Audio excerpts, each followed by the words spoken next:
Plastic की थैली तो बहुत भारी लग रही है। क्या होगा इसमें?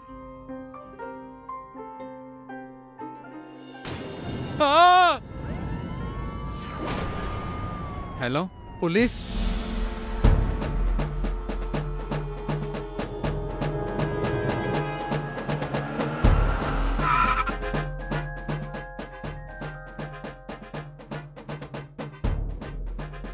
पहचान छुपाने के लिए कातिल ने विक्टिम का चेहरा बुरी तरह से बिगाड़ दिया है सर।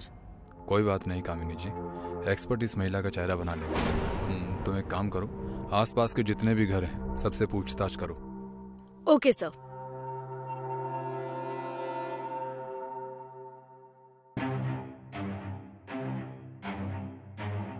राजेश, तुम्हें कैसे पता चला कि इस प्लास्टिक की थैली में किसी महिला का कटा हुआ सर है? सर मैं रोज की तरह कबाड़ बीन रहा था तो मुझे ये थैली दिखाई दी। थोड़ी भारी थी तो मैं इसे खोल कर देख लिया तो उसमें कटा सर पड़ा था। फिर मैंने तुरंत आपको फोन कर दिया सर। जब तुम यहाँ आए तो तुमने किसी को थैली फेंकते हुए देखा था क्या, या किसी ऐसे आदमी को जिसके हाव भाव अजीब हो या थोड़ा घबराया हुआ हो? नहीं सर, जब मैं आया तो यहाँ कोई नहीं था। ठीक है, तुम जा सकते हो।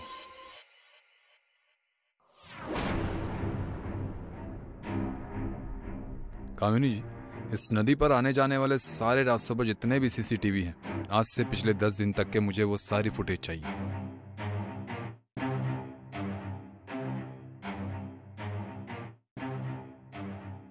सर, महिला की फोटो बन गई है। ये रही फोटो। और सर, इसमें नदी की और जाने वाले रास्तों की सीसीटीवी फुटेज भी है। फोटो को सभी पुलिस चौकी में भेज दो और सीसीटीवी फुटेज चेक करो। मैं कमिश्नर सर के ऑफिस जा रहा हूँ और मेरे आने तक सारी रिपोर्ट चाहिए। जी सर।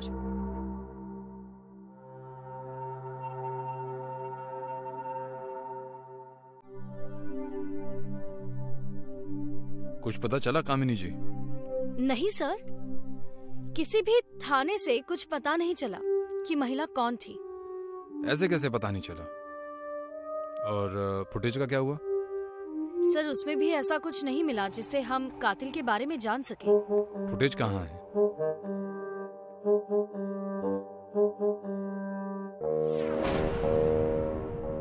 कामिनी जी, कातिल का पता चल गया। कौन है सर? ये है कातिल। सर, आप ये पूरे यकीन के साथ कैसे कह सकते हैं?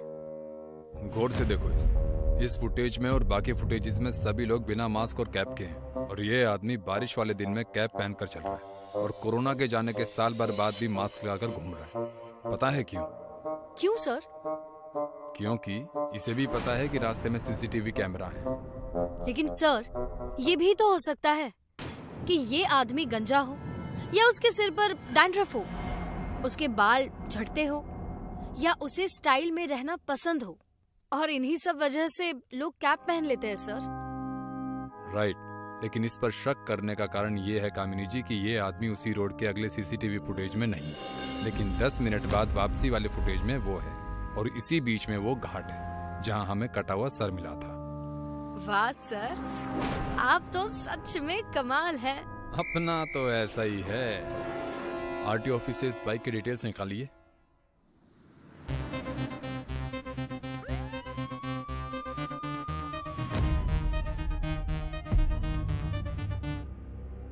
सर, ये एड्रेस है Arvind Pillai, Arvind Niwas, near by Sakinaka garden.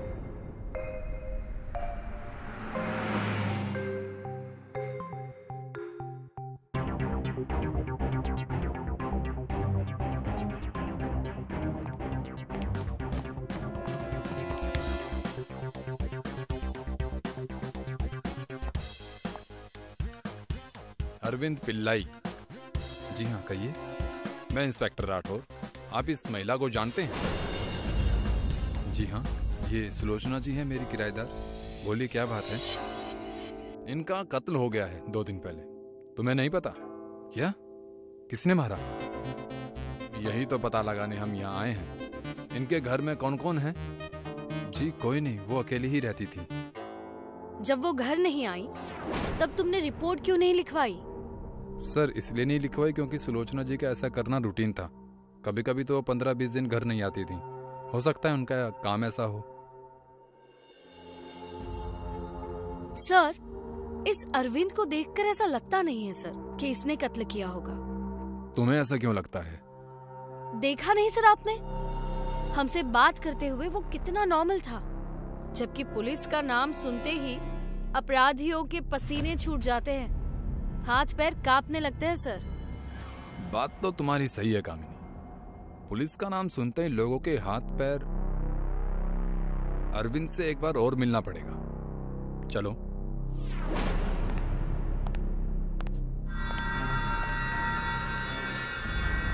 माफ करना अरविंद, मेरा मन में एक सवाल है, मैं वही क्लियर करने आया हूँ।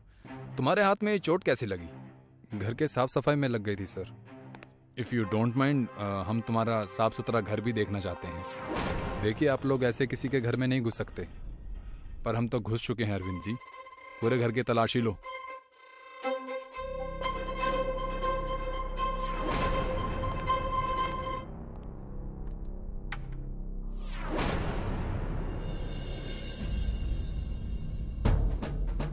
सर, सुलोचना एक विधवा थी और मैं भी अकेला था, जिसके कारण हम एक दूसरे के बहुत करीब आ गए। एक दिन मुझे कुछ पैसों की ज़रूरत थी तो मैंने सुलोचना से 5 लाख रुपए लिए थे, लेकिन वो पैसे बिजनेस में डूब गए, जिसकी वजह से वो मुझे आए दिन टॉर्चर कर रही थी सर। मेरी परिस्थिति समझने की बिल्कुल भी कोशिश नहीं कर रही थी। जब तक सह सकता था सहा, लेकिन उस दिन बाद हाथ से निकल गई थी। वो एक एक्सीडेंट था, लेकिन मैं उसकी लाश देखकर डर गया था सर, और इस क्राइम को छुपाने में जुट गया। जो रिश्ते कड़वे हो जाए उनसे दूर जाना अच्छा होता है अरविंद जी, जान से मारना नहीं। अब सड़ो जेल में उम्र भर।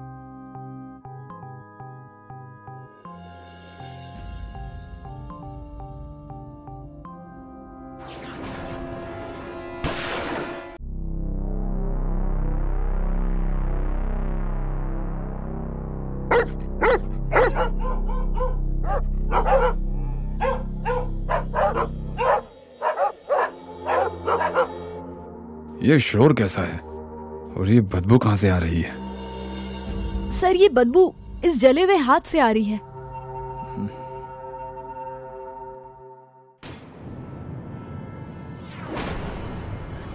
ओह माय गॉड, ये हाथ यहाँ कैसे आया? सर, कुछ कुत्ते आपस में लड़ रहे थे, उसमें से एक कुत्ता इसे पुलिस स्टेशन के अंदर ले आया। कुत्तों ने बुरी तरह से हाथ को नोच दिया है। मोहन, अगर यहाँ हाथ का टुकड़ा मिला है तो इसका मतलब बॉडी के बाकी हिस्से भी होंगे। कामिनी जी, सर्च टीम को बुलाइए।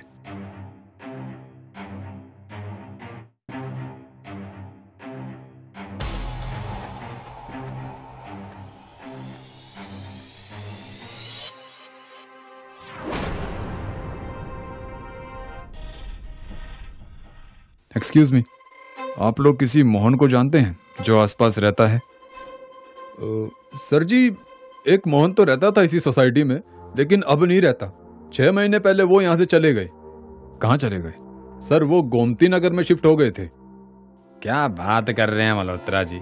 अरे वो तो करोल बाग में शिफ्ट हुए थे। अरे कहाँ तिवारी जी, मल्होत्रा जी, आप दोनों भी ना पागल वागल हो गए हैं क्या? मोहन सेक्टर 16 में शिफ्ट हुआ था। अरे पागलों, किसी को कुछ पता है भी या नहीं? सर, कुछ पक्का आइडिया नहीं है। कोई नहीं, जहां जहां का एड्रेस बोला है वहां का पता बता दो।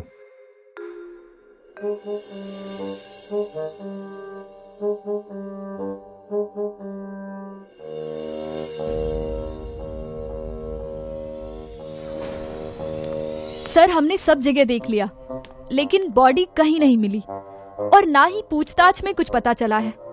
अब हम क्या करेंगे सर? कामिनी जी, टेंशन मत लीजिए।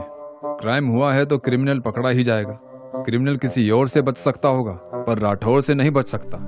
आप एक काम कीजिए।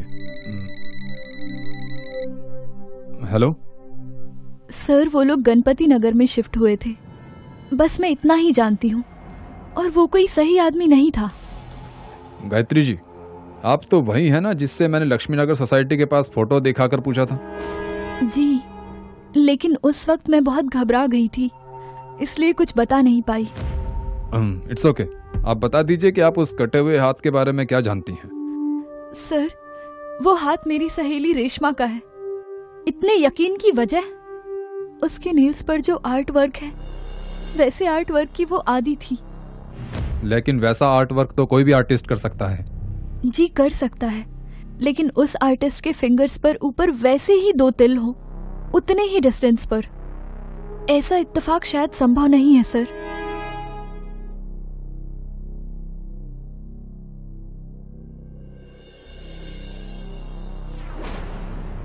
और क्या जानती हैं रश्मि के बारे में? सर, इस नेल आर्ट के अलावा वो एकदम घरेलू थी, बहुत ही कम लोगों से मिलती थी। उसे जरूर मोहन ने ही मारा होगा। मोहन? मोहन कौन? रश्मि का बॉयफ्रेंड। रश्मि मोहन एक साथ साल भर से रह रहे थे। वो उसे बहुत मारता पीटता था।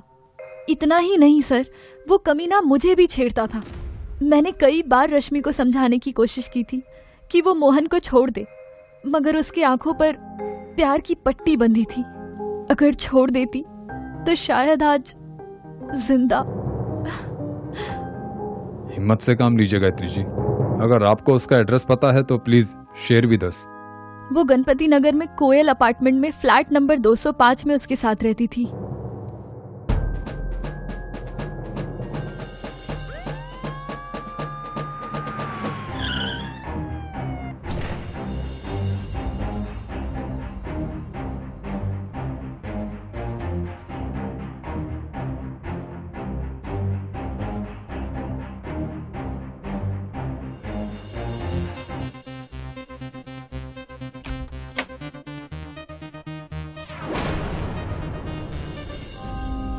कामिनी जी। ओह नो, बहुत बुरी तरह से काटा है सर। तुम्हें कुछ मिला? हाँ सर, दूसरे बेडरूम से ये एटीएम का कवर और मोहन के आधार कार्ड का जेरोक्स मिला है। एटीएम का कवर? मोहन के आधार से उसका बैंक अकाउंट का पता करके बैंक वालों से बोलो कि उसके अकाउंट से कोई भी ट्रांजैक्शन हो तो हमें तुरंत बताए। Yes sir. और हाँ, मोहन के फोटो हर जगह पहुंचा दो। Railway station, airport, bus stand, everything. वो दरिंदा शहर से बाहर नहीं जाना चाहिए।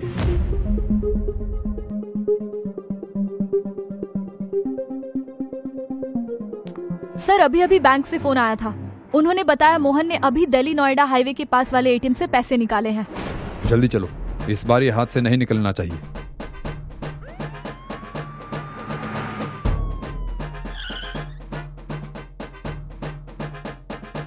सर, मोहन फिर से बच गया। हाँ, पर कब तक बचेगा वो इंस्पेक्टर राठौड़ से? हेलो, क्या? ओके, हम पहुंच रहे हैं। गाड़ी वापस घुमाओ और जल्दी रंगीला ढाबा चलो। जल्दी, फास्ट फास्ट।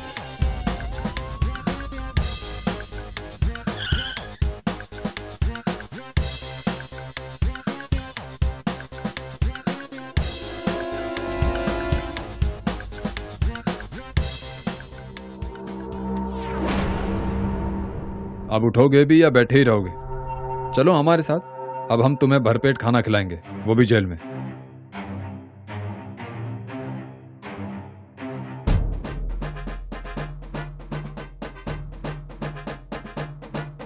रुक जाओ मोहन, वरना मैं गोली मार दूंगा।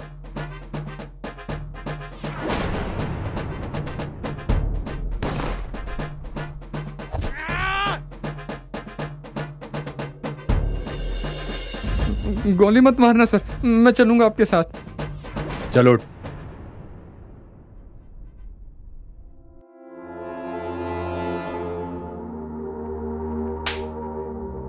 क्यों मारा तूने रश्मि को? चल बोल। मैं और रश्मि एक दूसरे से प्यार करते थे, फिर हम लिविंग में रहने लगे, पर मेरा चक्कर मालती और पूनम नाम की लड़की से भी चलने लगा। इसी बात से रश्मि और मेरे बीच आए दिन झगड़ा होता रहता था। फिर एक दिन मैंने उसे भी मार दिया सर। फिर उसके शरीर के टुकड़े टुकड़े करके फेंकने लगा। रश्मि के बाकी बॉडी पार्ट्स ठीक थे, बस एक हाथ क्यों जला था? ऐसा इसलिए किया क्योंकि फिंगरप्रिंट्स के जरिए उसके आधार का पता ना चल सके। मुजरिम गुनाह लाख चाहे छुपा ले, एक ना एक दिन पकड़ा ही जाता है मोहन। अब तुम्हें फांसी की सजा से कोई नहीं बचा सकता। सर, आप ये कैसे कर लेते हैं? एक ही थप्पड़ में 4 दांत बाहर।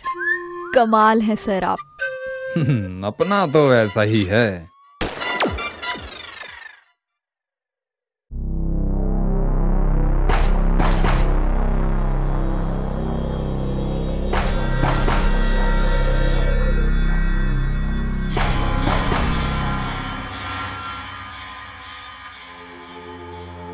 सर एक आदमी आया है, अपना नाम श्यामलाल बता रहा है, उसे चोरी की रिपोर्ट लिखवानी है।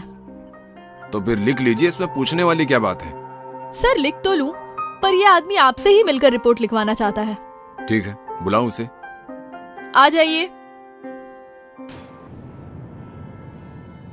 नमस्ते सर, मैं श्यामलाल, वो लाल चौक पर कपड़े की दुकान है मेरी।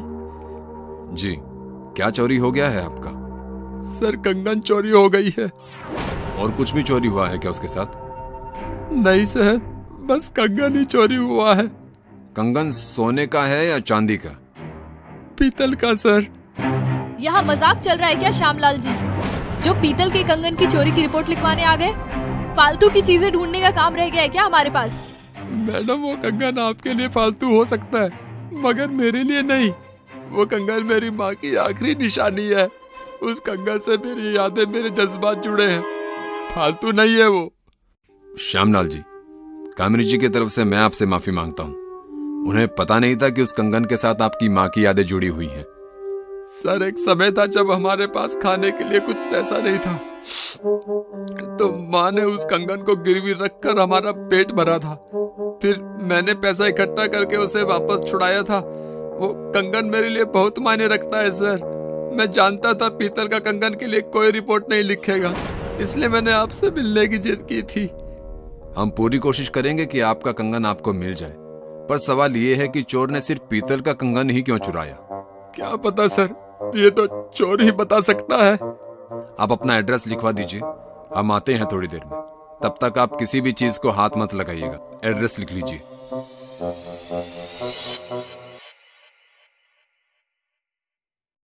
सर ये आदमी तो मुझे फ्रॉड लग रहा है। पुलिस वालों से इसकी कोई ज्यादती दुश्मनी होगी, इसलिए हमें फालतू के कामों में उलझा रहा है ये।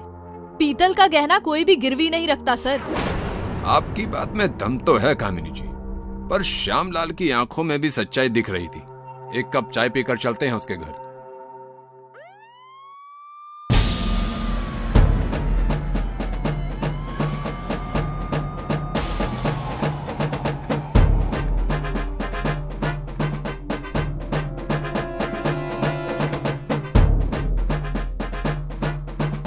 सर चोर ने पूरा घर इत्मीनान से खंगाला है। श्यामलाल जी, आप यहाँ अकेले रहते हैं? नहीं सर, बीवी बच्चों को लेकर मायके गई है। कंगन की कोई फोटो तो होगी आपके पास? जी नहीं सर। सर मुझे तो लगता है ये श्यामलाल कुछ तो छुपा रहा है, नहीं तो मामूली सी कंगन को कोई भला क्यों चुराएगा? मुझे भी यही लगता है। आखिर कोई पीतल का कंगन क्यों चुराएगा?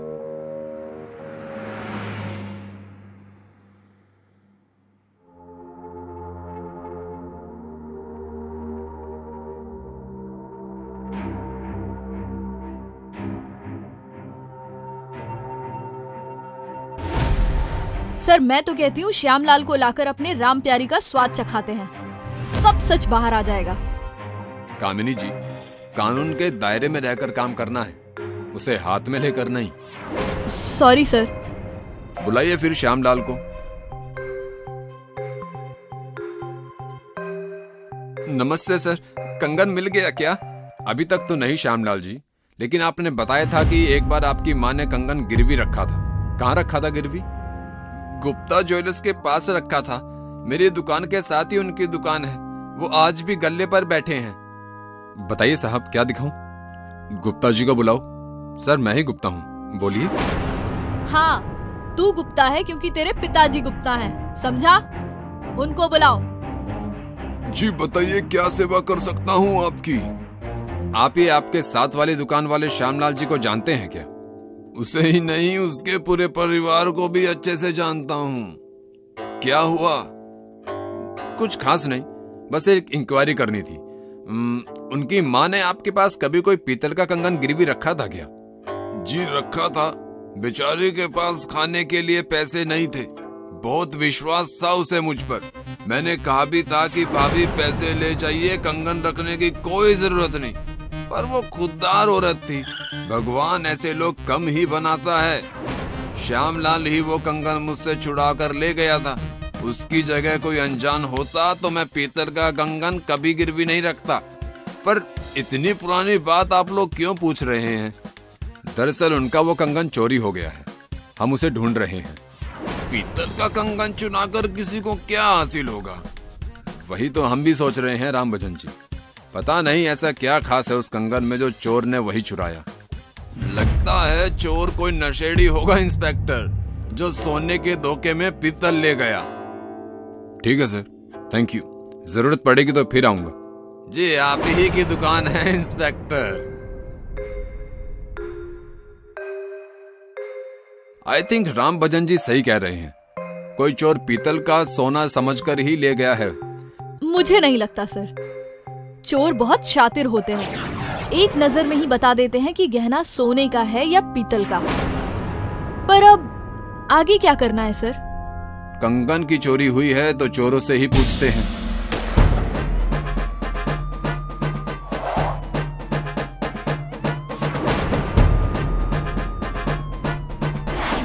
सर आपने तो लगभग शहर के सारे चोरों को पकड़कर हवालात में डाल दिया। कंगन चोर का पता तो करना होगा ना। माँ की यादों का सवाल है कामिनी जी। तुम में से कौन है जिसने कुंज विहार के श्यामलाल जी के घर के कंगन चुराया है? जल्दी बोलो, वरना एक एक को इतना तोड़ूंगा कि कोई जोड़ नहीं पाएगा। साहब, हम लोगों में से किसी ने चोरी नहीं की है। वो एरिया भीड़ नगर के भीमा का अंडर का है, वो नया है, हम उसे शक्ल से नहीं जानते। क्या कामिनी जी, पूरा शहर उठा लाए और जिसे लाना था उसे ही नहीं लाए। Sorry sir. खैर, कहाँ मिलेगा ये बीमा?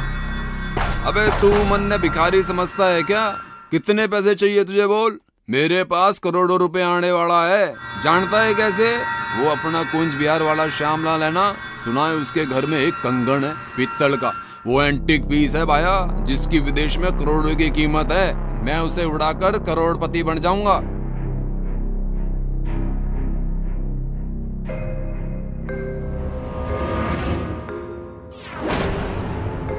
कामिनी जी तुम बाकियों पर नजर रखो, मैं इसके पीछे जाता हूँ। बस कर भीमा, इसी कंगन की तलाश थी। साहब मैंने कुछ नहीं किया। ये सिर्फ एक पीतल का कंगन है भीमा, बता तूने इसे क्यों चुराया? साहब गया तो मैं बहुत सारा माल बटोरने था, पर इस कंगन के सिवा वहाँ कुछ नहीं मिला। उस वक्त तो सोने का लग रहा था, इसलिए मैं इसे ले आया। लेकिन सुबह तक मुझे पता चल गया था कि ये कंगन पीतल का है, इसलिए साइड में पटक दिया था। और जब तूने सुना कि वो कंगन मामूली नहीं बल्कि करोड़ों का है तो तू उसे लेने आ गया। लालच ने तुझे फंसा दिया भीमा। अच्छा एक बात बता, चोरी करते वक्त तूने दारू पी रखी थी क्या? हाँ साहब, थोड़ी ज्यादा पी रखी थी। तू थोड़ा सच्चा और थोड़ा लुच्चा है। कुछ दिन निकाल अब इस मेहमान खाने में। राम भजन ने सही गैस किया था कि चोर शराबी होगा जो पीतल को सोना समझकर ले गया होगा। बुजुर्ग आदमी के पास जिंदगी का तजुर्बा होता है कामिनी जी, उन्हें थोड़ा सीरियस लिया कीजिए। तजुर्बे का तो पता नहीं सर, लेकिन आपने जिस प्यार से एक बेटे के लिए उसकी माँ के पीतल के कंगन ढूंढे हैं ना, उसके लिए सैल्यूट है आपको। आपकी जगह अगर मैं होती तो ये केस कभी नहीं लेती। श्यामलाल जी को बुलाओ।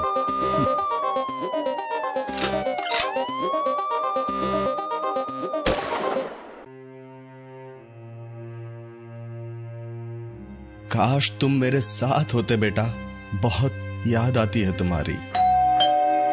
इतनी रात गए कौन हो सकता है? तुम? नमस्ते ससुर जी। अरे अरे, तुम अंदर क्यों चली आ रही हो? और कौन ससुर जी? किसके ससुर जी? कौन हो भाई तुम? याददाश्त तो ठीक है ना आपकी ससुर जी? मैं पायल, आपकी बहू। और कौन?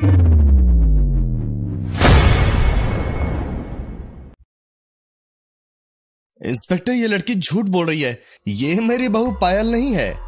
अगर ये झूठ है ससुर जी तो कह दीजिए, अभय और मेरी शादी दिल्ली में हुई थी, ये भी झूठ है। दिल्ली? पकड़ा, झूठ पकड़ा इंस्पेक्टर। अभय और पायल की शादी दिल्ली में नहीं, मेरठ में हुई थी। इसका झूठ पकड़ा गया इंस्पेक्टर। ठीक है मनोहर जी, शादी के फोटोग्राफ्स दिखा दीजिए जिससे आपकी बात प्रूव हो सके। फोटोग्राफ्स तो नहीं है इंस्पेक्टर। दरअसल उनकी शादी मंदिर में हुई थी। सब कुछ इतना जल्दी हुआ था कि कैमरामैन बुला ही नहीं पाए। लेकिन मेरे बेटे के मोबाइल से एक फोटो खींची गई थी, वो उसके कमरे में है, चलकर देख लीजिए। देखिए इंस्पेक्टर, ये रही। ये क्या? इस फोटो में ये लड़की कैसे आ गई? मनोहर जी, इस फोटो में तो आपके बेटे के साथ ये लड़की पायल है, हैं? आह, आह, आह। मनोहर जी, आप बात करने की हालत में हैं क्या? जी कर सकता हूँ। मनोहर जी, अगर ये नकली पायल है तो असली पायल कहाँ है? और जी इंस्पेक्टर, शादी के कुछ दिनों बाद ही पायल ने अपने रंग दिखाने शुरू कर दिए थे। वो हर छोटी बात पर झगड़ा लेकर बैठ जाती थी और एक दिन अचानक वो एक लेटर छोड़कर अपने किसी यार के साथ गायब हो गई। लेकिन उसके परिवार ने हमारे खिलाफ पायल को गायब और मारने की झूठी रिपोर्ट दर्ज करवा दी। पुलिस आए दिन अभय को परेशान कर रही थी। अपनी बदनामी और कोर्ट कचहरी से तंग आकर उसने एक दिन खुद को आग लगा ली। सच ये नहीं है सर, सच ये है कि अभय और मैं नदी किनारे घूमने गए थे, जहाँ पर फिसल जाने से उनकी मौत हो गई थी। उन्हें अपने मरने की इंट्यूशन शायद पहले ही हो गई थी, इसीलिए उसने अपने मरने के कुछ दिन पहले ही घर और जमीन सब कुछ मेरे नाम कर दिया है। शायद इसीलिए ससुर जी मुझे जायदाद से बेदखल करने के लिए ये सब कर रहे हैं। खामोश हो जा लड़की, नहीं तो मैं तेरा मुंह नोच लूंगा। इंस्पेक्टर साहब, ये लड़की झूठ पर झूठ बोली जा रही है। मेरे बेटे ने कोई घर जमीन इसके नाम नहीं किया। विश्वास कीजिए मेरा इंस्पेक्टर, मेरे पास इसे झूठ साबित करने के लिए एक पक्का ठोस सबूत है सर। दिखाइए। उसके लिए कहीं जाना पड़ेगा। इस गली में हमारे घर की पुरानी नौकरानी बसंती रहती है। वो इस झूठी पायल का नकली नकाब नोच डालेगी।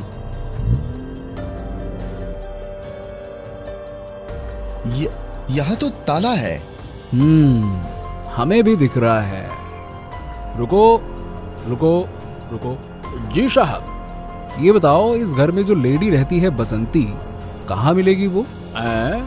किसी ने आपको गलत बता दिया है साहब। अरे इस घर में तो क्या, इस पूरे गांव में बसंती नाम की कोई महिला नहीं रहती। चलिए मैं चलता हूँ साहब, राम राम। सर ये आदमी झूठ बोल रहा है सर। मैं खुद 2 बार उसे यहाँ छोड़ चुका हूँ। आपका भी कमाल है मनोहर जी। पायल झूठ बोल रही है, यहाँ रहने वाले लोग झूठ बोल रहे हैं। अरे मुझे तो लगता है कि 1-2 घंटे में आप हमें भी झूठा बोलने वाले हैं। ये किसका फोन है भाई? हाँ हेलो, क्या? ठीक है, जल्दी से अभी फोटो सेंड करो मुझे। तो मनोहर जी, बात ऐसी है कि शहर से बाहर जंगल में एक महिला की लाश मिली है। ये देखिए, आप इसे पहचानते हैं क्या? हाँ, ये तो बसंती है।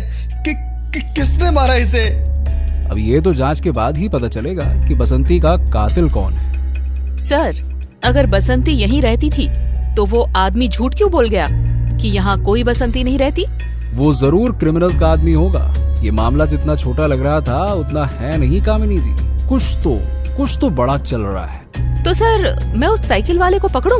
कामिनी जी, वो परिंदा साइकिल पर था, जाने किस गली में मुड़ा होगा। अरे उसे पकड़ना मुश्किल है, आप छोड़िए उसे।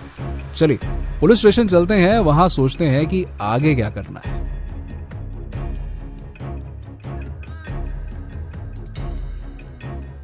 इंस्पेक्टर, एक और तरीका है पायल का सच जानने का। पायल रॉयल कंपनी में जॉब करती थी। मैं उसके मैनेजर जगन को कॉल करता हूँ, वो बता देगा कि ये पायल नकली है। 1 मिनट सर। जगन बेटा, मेरे बगल में जो लड़की खड़ी है, इसे पहचानते हो? ये आपकी बहू पायल है सर, और हमारी कंपनी की बेस्ट एम्प्लॉई है। क्यों, क्या हुआ? कोई नया खेल खेला जा रहा है क्या? हे भगवान, ये क्या हो रहा है? एक आदमी पूरी दुनिया खो दे सकता है, लेकिन माँ बाप को नहीं। इंस्पेक्टर, आप पायल के माता पिता को बुलाइए। उनके आते ही दूध का दूध, पानी का पानी हो जाएगा।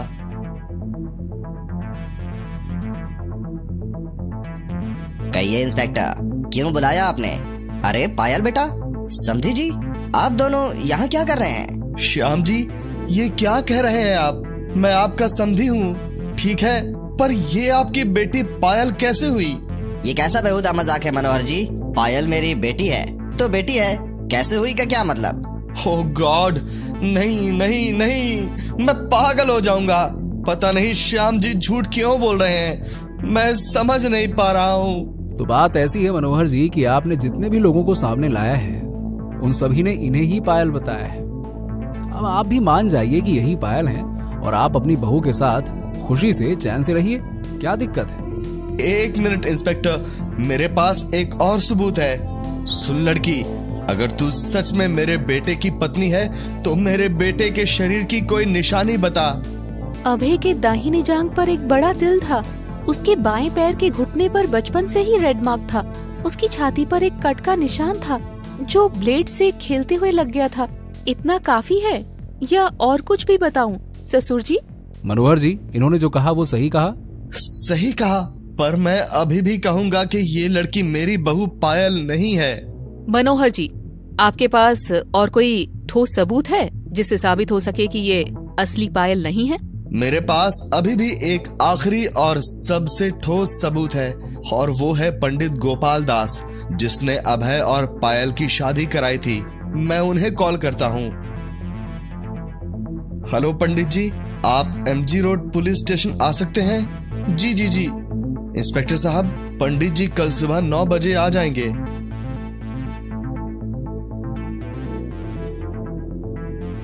जी नहीं, ये वो पायल नहीं है जिससे इनके बेटे अभय की शादी हुई थी।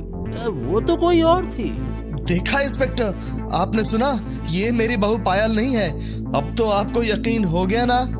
जी हाँ, बिल्कुल बिल्कुल मनोहर जी, मुझे आप पर पूरा यकीन है कि ये लड़की जो आपको बेवकूफ बना रही है ये आपकी बहू पायल नहीं है। लेकिन बेटा, ये आपका बेटा अभय जरूर है। क्यों बसंती, तुम जिंदा हो? क्यों? इसे जिंदा देख हैरान हो गए तुम दोनों? कुछ समझ आया या नहीं? अरे मैं समझाता हूँ ना। तो मनोहर जी, बात ऐसी है कि आपके प्रिय बेटे ने पायल को जलाकर मार डाला और उसे कहीं दफना दिया। इस बीच पायल के माता पिता ने आपके बेटे पर पायल को गायब करने और मारने का केस दर्ज कर दिया।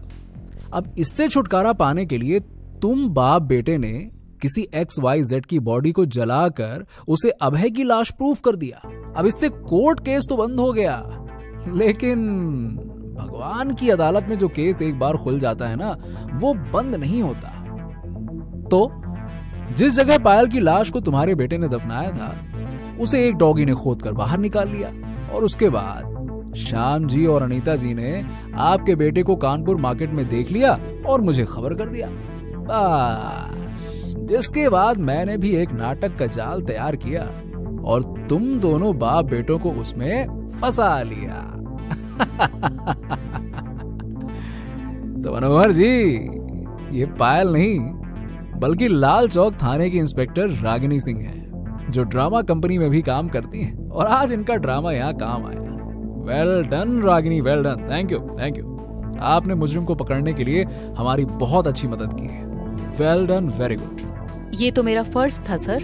इंस्पेक्टर साहब, इन दोनों बाप बेटे को छोड़िएगा मत। आप टेंशन मत लीजिए, ये आदमी नहीं बचेगा, मेरा वादा है आपसे। जितनी बेरहमी से तूने पायल को मारा था ना, अब उतनी ही बेरहमी से मैं तुझे सजा दिलवाऊंगा। इंस्पेक्टर साहब, मेरी बेटी के कातिल को पकड़ने के लिए आपका बहुत बहुत धन्यवाद। आज हमारे साथ इंसाफ हुआ है। श्याम जी, इंसाफ तो भगवान करता है, हम सब तो एक जरिया है बस, और क्या। एक न एक दिन बुराई का अंत जरूर होता है, उसे सजा जरूर मिलती। आधी रात को तकरीबन 2 बजे शीशा समर के साथ गाड़ी में दिल्ली से मुंबई अपने ससुराल जा रही थी। शादी के बाद पहली बार वो ससुराल जा रही थी। शीशा और समर एक दूसरे से बहुत प्यार करते थे। गाड़ी में बैठे वो अपनी आगे के फ्यूचर के बारे में डिस्कस कर रहे थे। समर, आज मैं बहुत खुश हूँ। फाइनली तुम्हारे घर वालों ने हमारी शादी को एक्सेप्ट कर ही लिया। हाँ, इस बात से तो मुझे भी बहुत खुशी हो रही है। मुझे तो यकीन ही नहीं हो रहा है कि पापा ने तुम्हें अपनी बहू के रूप में एक्सेप्ट कर लिया। नहीं तो तुम जानती ही हो कि जब हमने शादी की थी तब मेरे सारे घर वाले तुमसे कितना नाराज थे। मुझे ऐसा लग रहा है कि अब सब कुछ ठीक हो जाएगा। ऐसे ही प्यार भरी बातें करते करते वो घर जा रहे थे। तभी अचानक कुछ गुंडे उनकी गाड़ी के सामने आ गए। उन सब ने एक काले कपड़े से अपने मुंह को ढक रखा था। समर ने जोर से ब्रेक लगाई। सारे गुंडों ने उनकी गाड़ी को चारों ओर से घेर लिया और गाड़ी के दरवाजे का लॉक तोड़ दिया और जबरदस्ती गाड़ी में बैठ गए। उन्होंने समर और शीशा के सारे गहने छीन लिए और उनमें से एक आदमी ने गाड़ी चलाना शुरू किया। शीशा और समर बहुत डर गए थे। वो उनसे अपनी जिंदगी की भीख मांगने लगे। प्लीज हमें छोड़ दीजिए, आपको गहने पैसे जो कुछ भी चाहिए सब कुछ ले लीजिए, लेकिन प्लीज हमें छोड़ दीजिए। हम पुलिस या किसी और को कुछ नहीं बताएंगे, प्लीज हमें जाने दीजिए। उन लोगों के बहुत गिड़गिड़ाने के बाद गुंडों ने समर को गाड़ी से बाहर निकाला, लेकिन वो शीशा को अपने साथ लेकर गए। समर ने गाड़ी के पीछे दौड़ लगाई, लेकिन वो गाड़ी दूर जंगल में ले गए थे। समर को कुछ समझ नहीं आ रहा था। समर ने अपने मोबाइल में नजदीकी पुलिस स्टेशन सर्च किया और सीधे पुलिस स्टेशन पहुंच गया। मैम प्लीज मेरी मदद कीजिए, मेरी वाइफ को बचा लीजिए मैम, प्लीज। पहले शांत हो जाओ और बताओ कि हुआ क्या तुम्हारी वाइफ को। समर ने सारी बात कामिनी को बताई। कामिनी ने फौरन इंस्पेक्टर राठौर को कॉल किया और सारी बात बताई। ओके कामिनी, एक काम करो, समर की एफआईआर लिख लो और शहर के सारे पुलिस स्टेशन में शीशा की तस्वीर भिजवा दो। मैं बस पुलिस स्टेशन पहुंच ही रहा हूँ। Okay sir. कामिनी ने समर की एफआईआर लिखी। कुछ ही देर में इंस्पेक्टर राठौड़ पुलिस स्टेशन पहुंचे। सारी बात जानने के बाद इंस्पेक्टर राठौर ने समर से उसकी गाड़ी की तस्वीर ली और शहर के सारे चेक पोस्ट पर पुलिस को इन्फॉर्म कर दिया। चेक पोस्ट पर समर की गाड़ी की तलाश शुरू कर दी गई। कामिनी, इंस्पेक्टर राठौड़ और समर इंसिडेंट प्लेस पर पहुंचे। तभी समर के मोबाइल पर उसके घर वालों का कॉल आ गया। बेटा कहाँ हो तुम सब लोग? हम कब से तुम्हारी राह देख रहे हैं, इतनी देर क्यों लग रही है तुम्हें? समर ने रोते हुए सारी बात अपने पापा को बताई। बेटा तुम घबराओ मत, बहू को कुछ नहीं होगा, तुम पहले घर आ जाओ। समर ने बताया कि वो पुलिस के साथ है और जब तक शीशा का पता नहीं लगता वो शांत नहीं बैठेगा। पुलिस अपनी छानबीन कर रही थी। पूरा दिन बीत गया लेकिन शीशा का कुछ पता नहीं चला। समर मायूस चेहरे के साथ अपने घर गया। घर वाले सभी टेंशन में थे। पुलिस की तलाश जारी थी। सर आपको क्या लगता है कौन कर सकता है ये सब? हमका तो लागत है कुछ तो गोल मटोल है ही केस में। बात तो तुम्हारी सच है लल्लू पटेल, गोल मटोल तो है। पुलिस ने समर के घर वालों से बात की लेकिन उन्हें कुछ खास जानकारी नहीं मिली। फिर कामिनी ने समर के घर के पड़ोसी से बात की। तब उन्हें पता चला कि समर के पिता शीशा और समर की शादी के सख्त खिलाफ थे, क्योंकि शीशा एक मॉडल थी लेकिन समर शीशा से प्यार करता था, इसीलिए उन्होंने शादी कर ली। लेकिन समर के पापा ने उनकी शादी को एक्सेप्ट नहीं किया था, इसलिए समर और शीशा ने घर छोड़ दिया और दिल्ली में जाकर रहने लगे। पुलिस का सीधा शक समर के पापा के ऊपर गया। पुलिस ने समर के पापा को अपने गिरफ्त में ले लिया।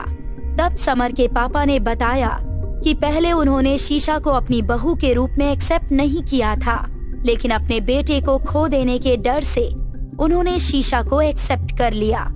लेकिन पुलिस को अभी भी समर के पापा पर शक था। एक दिन समर जब पुलिस स्टेशन जा रहा था तब उसे शीशा का मेकअप आर्टिस्ट दिखाई दिया, जो दिल्ली में शीशा का शूट से पहले मेकअप किया करता था।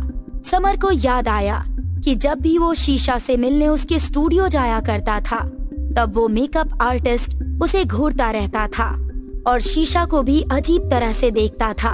उसका अचानक मुंबई में आना समर को कुछ अजीब लगा। वो उससे बात करना चाहता था लेकिन तब तक वो लड़का वहाँ से निकल गया था। समर ने जल्दी से पुलिस स्टेशन जाकर पुलिस को इन्फॉर्म किया। कुछ घंटे बाद पुलिस ने उस लड़के को गिरफ्तार कर लिया था। उस लड़के ने बताया कि उसका नाम सलीम है। सर मैं तो शीशा मैम का सिर्फ मेकअप आर्टिस्ट हूँ। हाँ वो दिखने में बहुत खूबसूरत थी, इतनी खूबसूरत थी कि उनके चेहरे से नजर नहीं हटती थी। लेकिन सर कुछ भी हो जाए हम अपनी औकात तो नहीं भूल सकते ना। शीशा मैम एक फेमस मॉडल थी और मैं एक मेकअप आर्टिस्ट, मेरी उनसे क्या बराबरी सर। ओके, तुम जा सकते हो। Thank you sir. सलीम के जाने के बाद सर, आपने उसे ऐसे ही क्यों छोड़ दिया? मुझे तो वो बेगुनाह नहीं लगता। जरूर वो इस किडनैपिंग में शामिल है। हाँ सर, हमको भी यही लागत है। ये मेकअप मैन मेकअप के साथ साथ कहानी भी बहुत ही अच्छी बनावत है। जो दिखाया जाता है जरूरी नहीं कि हमेशा वैसा ही हो। कभी कभी कुछ धागों को जानबूझकर जोड़ा जाता है ताकि हम गुमराह हो जाएं। अगले दिन पुलिस स्टेशन में लालू हवलदार एक सीसीटीवी फुटेज लेकर आया जिसमें समर की कार के जंगल की तरफ जाने का वीडियो था। जंगल जाने के लिए बीच में एक हाईवे आता है। उस वीडियो में एक आदमी ने चेक पॉइंट पर अपना हाथ बाहर निकाला था जिस पर एक टैटू बना हुआ था। पुलिस ने उस टैटू के बारे में जानकारी निकाली। उस शॉप के सीसीटीवी फुटेज में उसका चेहरा साफ दिखाई दे रहा था। शॉप के ओनर ने बताया कि उसका नाम रंगा है और उसने 1 महीने पहले ही वो टैटू बनवाया था। सभी वापस पुलिस स्टेशन आ गए। तभी पुलिस के पास समर और उसके पापा की कॉल हिस्ट्री के रिकॉर्ड्स की रिपोर्ट आ जाती है जिसमें वो लोग नोटिस करते हैं कि एक कॉल बार बार समर को आ रहा था। कामिनी ने जब वो नंबर ट्रैक किया तो पता चला कि वो तो फॉरेस्ट एरिया से आ रहा है। कामिनी, इंस्पेक्टर राठौड़ और लालू हवलदार फॉरेस्ट एरिया की तरफ गए। कुछ देर अंदर जाने के बाद कुछ गुंडों ने पुलिस पर हमला किया। गुंडे और पुलिस के बीच में हाथापाई हुई। हाथापाई में इंस्पेक्टर राठौड़ और कामिनी ने गुंडों को पकड़ लिया। हाथापाई के बीच इंस्पेक्टर राठौड़ ने देखा कि ये वही गुंडा है जिसने हाथ पर टैटू बनवाया है। इंस्पेक्टर राठौड़ समझ गए कि उसी रात समर की कार भी इसी ने चुराई थी। सबको गिरफ्तार करने के बाद जो सच था वो उनके सामने आया। चलो अब सीधे सीधे बताओ कि सच्चाई क्या है। बताओ, नहीं तो ससुराल वाली खातिरदारी करनी पड़ेगी और शायद वो तुम्हें रास ना आए। सर, मेरा नाम रंगा है। मैं तो छोटी मोटी चोरी करके अपना गुजारा करता हूँ, लेकिन अभी हम लोग को ज्यादा पैसे चाहिए थे। तभी हमारे पास एक आदमी आया। उसने हमें 5 लाख रुपए दिए ये मर्डर करने के लिए। किसने पैसे दिए थे तुम्हें, बताओ। सो मिस्टर आदर्श पति जी, बोलो क्यों किया तुमने ये सब? सर, मुझे माफ कर दीजिए सर। मैं शीशा को मारना नहीं चाहता था, लेकिन मैं क्या करता, मुझे कुछ समझ में नहीं आ रहा था। समर हाथ जोड़कर रोते हुए। समर ने बताया कि वो शीशा से बहुत प्यार करता था, लेकिन उसका मॉडलिंग करना उसे पसंद नहीं था। उसने शीशा को समझाने की बहुत कोशिश की, मगर शीशा अपना काम छोड़ने के लिए तैयार नहीं थी। उस बात से उन दोनों के बीच में बार बार झगड़ा होने लगा। समर को कुछ समझ नहीं आ रहा था कि वो शीशा का साथ दे या फिर अपने परिवार वालों के पास वापस लौट जाए। वो शीशा को किसी और का भी होते हुए नहीं देख सकता था। एक दिन गुस्से में आकर उसने शीशा को मारने का प्लान बनाया और उसने ही रंगा को कांटेक्ट किया था और शीशा को किडनैप करवाने का प्लान बनाया और उसे मरवा दिया। समर ने अपना गुनाह मान लिया। समर ने जैसे ही अपना गुनाह मान लिया, उसकी आंखें फटी की फटी रह गई, क्योंकि सामने शीशा खड़ी थी, वो भी जिंदा। तुमने ये सब किया समर? मैंने तुम पर विश्वास किया, इतना प्यार किया, और तुमने मुझे ही मारना चाहा। ये तो मेरी किस्मत अच्छी थी कि जिन गुंडों को तुमने मुझे मारने के लिए कहा था, उन्होंने ज्यादा पैसों की लालच में मुझे नहीं मारा और तुम्हारा असली चेहरा मेरे सामने आ गया। अपने गुनाह को प्यार का नाम मत दो। अगर तुम सच में शीशा से प्यार करते तो उसके काम की भी रेस्पेक्ट करते। तुम्हें एक खूबसूरत बीवी चाहिए थी बस। अब जेल में बैठकर आराम से अपने प्रमोशन के ऐड बनाना। प्यार का ऐसा भी एक चेहरा होता है, ये आज देख लिया। लेकिन सर, आप कभी किसी गुनहगार को नहीं छोड़ेंगे, ये बात आज कंफर्म हो गई। आपका जवाब नहीं सर। हाँ सर, आप तो बहुत बढ़िया हो। अपना तो ऐसा ही है कामिनी।